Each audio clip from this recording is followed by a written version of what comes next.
We all know about the successful lives of famous people with autism, once labelled as Asperger's or high-functioning autistic.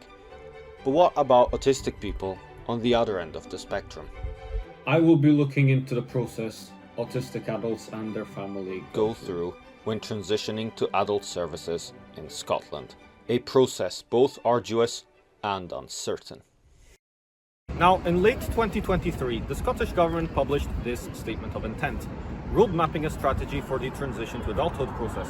It even references the Getting It Right for Every Child policy and Article 23 of the United Nations Convention on the Right of the Child.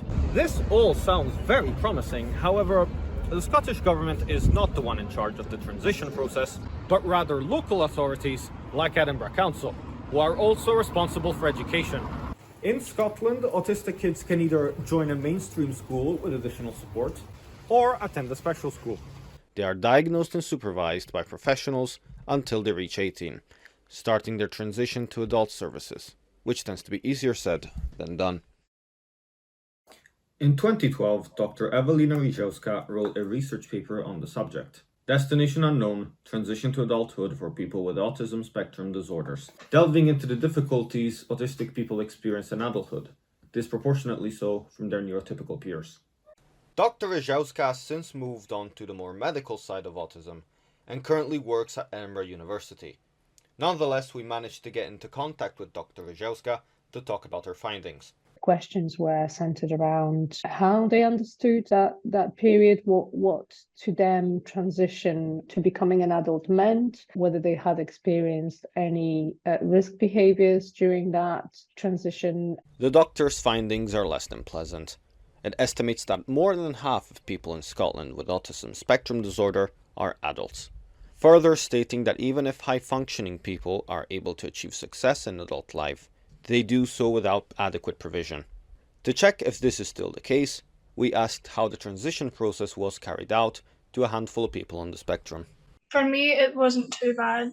I've always been quite organised, so I knew college was what I wanted to do. So I made plans to apply to college. I made sure to make the transition as structured as possible. I feel that having a diagnosis so early on in my life, I was able to understand myself better and prepare myself for big life transitions such as leaving school or becoming 18 and all of these things. I only had an interaction with social work. I've got a severe travelling anxiety, and again, they weren't much help, so a lot of the transition was just done on my own. But let's take a step back. CAMS stands for Child and Adolescent Mental Health Services, being the main provider of mental health support for underage people, both on and outside the autism spectrum. Despite its benevolent intentions, most of the opinions of CAMS expressed by our interviewees has been quite negative. For the older boy, the one who does have multiple diagnoses, he had some mental health issues when he hit secondary school. And so we had some CAMS input, it was very limited.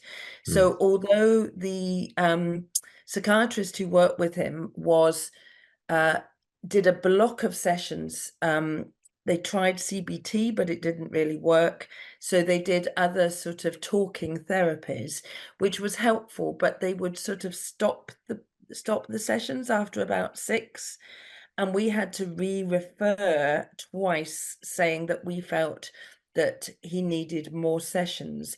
And I really had to push for that, stop, start, very much on their terms, weirdly autistic. They were being very rigid about how they would deliver his support. And we found that really quite challenging. As Dr. Rijewska points out, young adults and adolescents are especially vulnerable, and risky behavior may occur. In the general population, becoming an adult, being a young adult is often fraught with a lot of risky health behaviors, such as experimenting with drugs, for example, or alcohol. Self-harming is part of that as well. It's quite prevalent in the general population. And neurodiverse adolescents are no different. It might even be more at risk considering social isolation. Many of my respondents felt that it was that they had engaged in, for example, some substance misuse as a way of coping with situations that made them feel quite anxious, especially social situations, so interacting with other people and especially peers. I was there for self-harm, and Right. the therapist told me it's okay to do that, just do it safe. But then I don't know that necessarily what they have for kids is very good either. I mean, I went to CAMS at age like 16 because I was feeling super depressed. I remember at the time I'd considered committing suicide, and so I'd like tried it. And I remember going in there and them saying to me like, "Oh, you don't look like you did." And then they handed me a book on depression and told me to leave. So I was like, "Yeah, I'm not going back there. This sucked." Despite many of CAMS's shortcomings, it can't be denied that they are an organized system meant to aid disabled underage people. The same cannot be said for autistic adults. Our interviewees have also reported that adult services as they stand can be badly organized and inefficient. They couldn't tell me if there was a availability or a vacancy within their organisation on the workshops that I was interested in for my daughter. Parents have got an awful lot of work to do themselves. My daughter's with a community interest company which provides social care, social supports for young adults with a range of disabilities. It's called Positive Paths. Once again, it took a fair bit of intervention from myself and a mother at the time, but it was a battle to get to that point from the end of a tertiary education. Another reported issue is the lack of transparency. Plenty of parents of autistic adults, or autistic adults themselves, are usually at the helm of CAMS or the school system. Because I worked for local authority and I had a fair bit of links with strategic development in a whole range of areas, particularly around disability, then I knew the policies and the things that were being developed through the other systems and could argue that those were a right within this setting, and therefore she should be provided with an education beyond the 4th year. That's a personal opinion. I think there should be a lot more transparency about how you access the services, including CAMS, because I think that particularly I come across a lot of parents myself who maybe have a learning disability themselves, or maybe don't work in the professions which give you that additional knowledge. And so they maybe are not accessing the same level of support as others. And I think that's incredibly unfair. I'll be absolutely honest, I had a big battle to get her to have a full 6 years. They were keenest for her to leave at 4th year. Can be quite persistent and quite had a reasonable amount of knowledge about what the system was. So I was fully aware that the school had an obligation to provide an education right through for my daughter. There seems to be a trend in special education and the transition to adulthood process to emphasize academia and higher education, even if such a path is not appropriate. Although alternatives exist, there is nothing centralized, and it can be quite hard to navigate. There is still a presumption that many young people will go on to this sort of so-called college, and I do say that in inverted commas, situation. And if that is not a suitable destination for your young person, there are organisations for you to go and explore on your own. Again, I found that quite difficult, but I wasn't terribly challenged by it because I knew, what I wanted to do. I think the challenge was finding organisations to go to see. She enrolled for 1 year at Edinburgh College, Sighthill campus. There was a course, basically a post-school transition course, which I could only describe as very, very, very weak, with very little relevant content. Much of the stuff that was done was basic maths, some very simplistic social skills stuff. I mean simplistic in a really crass way. Although I knew some of the people who taught the course, because I'd met them through other routes, I felt really uncomfortable about what was done there. So I felt that that year was almost a waste of time. Not a positive experience. I think the only positive element of it is the fact it was a positive destination for the school rather than a positive destination for my daughter. Some people, however, have had quite a positive experience in college. A service that I found quite helpful was once I was in college, and that was the learning support that college provided, and it's entirely different from the university learning support. That helped me through college, that helped me through really tough transitions throughout, because you got to meet them pre-college as well, and they set out a plan, and it felt very comforting. Interestingly enough, the paper claims that due to a shift in the job market during the 80s and 90s, the manufacturing industry was in decline in favour of white-collar jobs, and therefore, education and academia were given priority in the knowledge-based economy. So what are the alternatives? While local councils do not have a central authority such as CAMS, they do outsource and fund independent charities that aim to support autistic adults in various ways. One such charity is this one right here. Tiferet is a charity based in Edinburgh and provides residential care and daily activities such as gardening for adults with autism and learning disabilities. Now, as much as I would love to show you the ins and outs of this charity, they haven't written back to us to organize an interview. However, we did manage to get in touch with some other charities. Our first charity is called APMO, an Edinburgh-based organisation that puts an emphasis on giving autistic adults the skills they need to find employment, as opposed to offering recreational activities. They are very highly regarded and are quite popular. At the moment, we've got about 166 students, and we've got 32 on our waiting list, and the waiting lists are just going up and up. Well, the demand is constant, but as I say, we've got an increasing number of young people with complex disabilities living longer, so they need somewhere to go and activities to do. Returning to the doctor's research, one of the findings showed that respondents in a survey prefer charities with a more person-centric approach towards transition, and local charities like APMO are one of them. Everybody's goals and aims, or outcomes as we call them, are slightly different, but we aim to try and give people the skills for independence and the ability to move on and get the life that they want. It's a real challenge trying to educate and support people with such a diverse range of needs. It is really difficult for the facilitators to kind of try and hit a common ground, but we manage.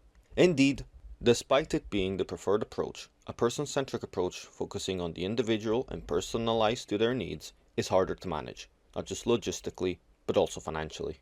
Fundraising, trusts, grants have all diminished since COVID, etc. We're in a really challenging position financially to try and continuously fundraise for all the luxury stuff, for the things that we want to do and how we want to be and grow, etc. Because the reality is that what they give us is not enough to deliver the services that we want to. Will we still be here? We have an aspirational growth, but can we actually achieve that within, the financial situation that we're in? It's gone from tiny organisation to quite large, and we've got this aspiration, but that aspiration has to be matched by staffing and funding. Despite this, APMO's approach has proven to be a success, given the feedback from both attendees and financial backers. So I think for us, it's about the creativity, it's about the sense of belonging in the community. When you come along to the sites, yes, they're busy, but there's a real sense of community within them. If I get somebody over the door, like on a visit, or a funder, if I get a funder in to do a visit, they will fund, because it's a very special and unique place, and it's often hard to put into words actually, but it's that feeling, it's that sense of belonging. The staff and the students are amazing, and they do some amazing work, and I think it is quite unique in that respect. If you ask any of the students, what do you like most about UPMO, they'll say meeting my friends. It's about being there and being together and not judged. The other charity is called Hope for Autism. It claims that most of its staff is either autistic or linked to autism in some other way, and is based in Airdrie, North Lanarkshire.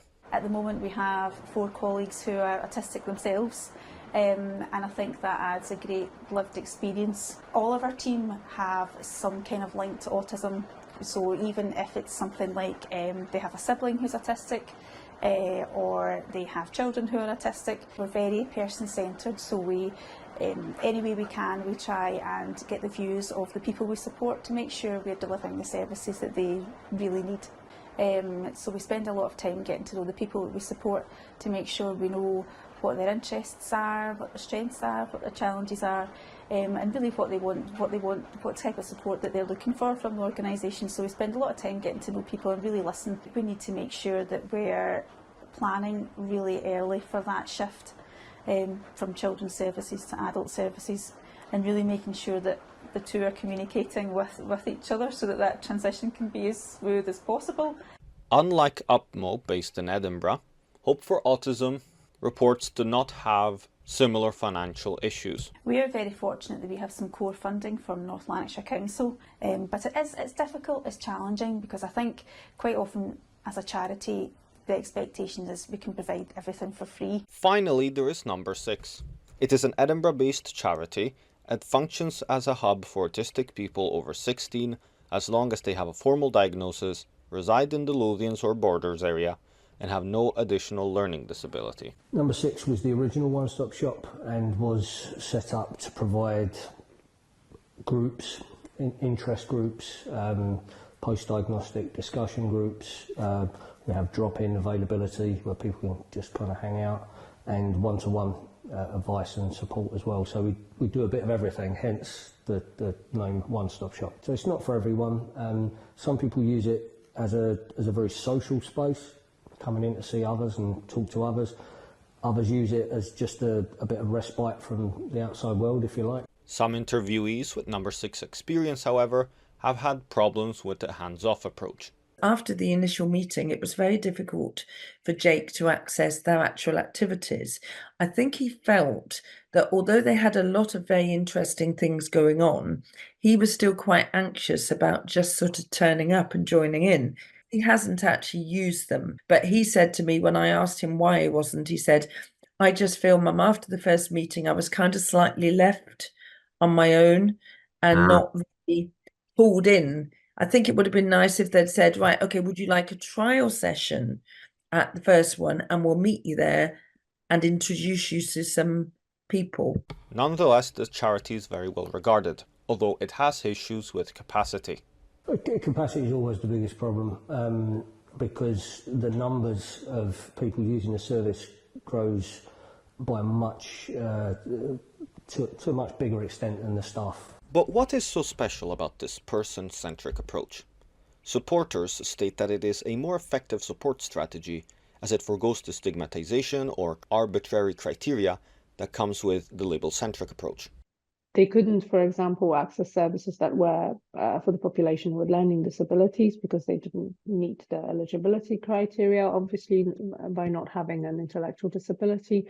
For the longest time, it was assumed that autism and learning disabilities were one and the same.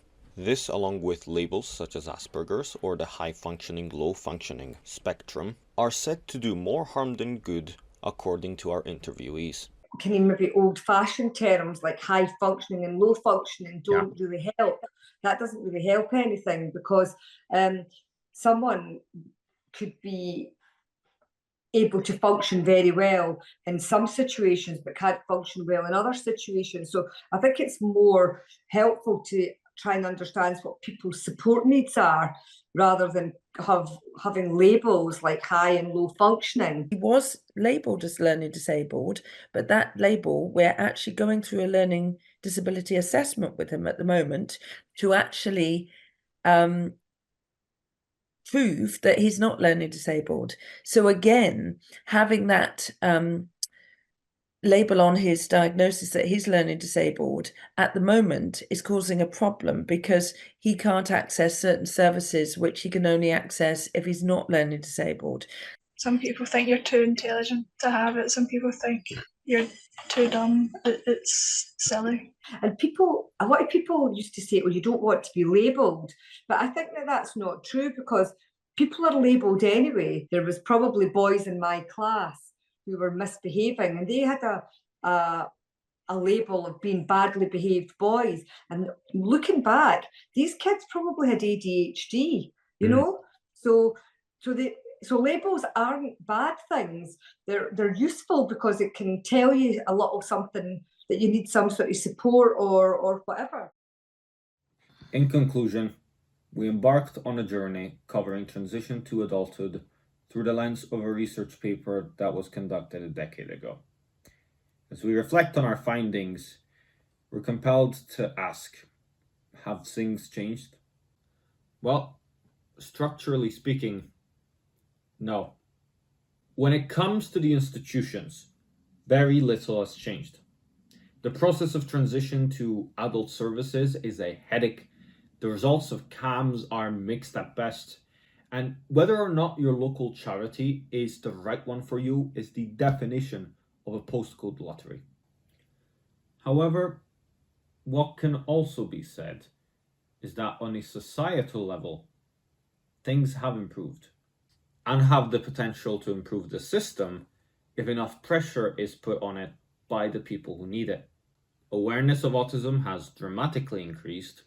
Concepts like neurodiversity have taken off. We're doing away with outdated and reductive labels, and it is safe to say that the social stigma of being on the spectrum has gone down a bit. With more and more people talking about their neurodiversity.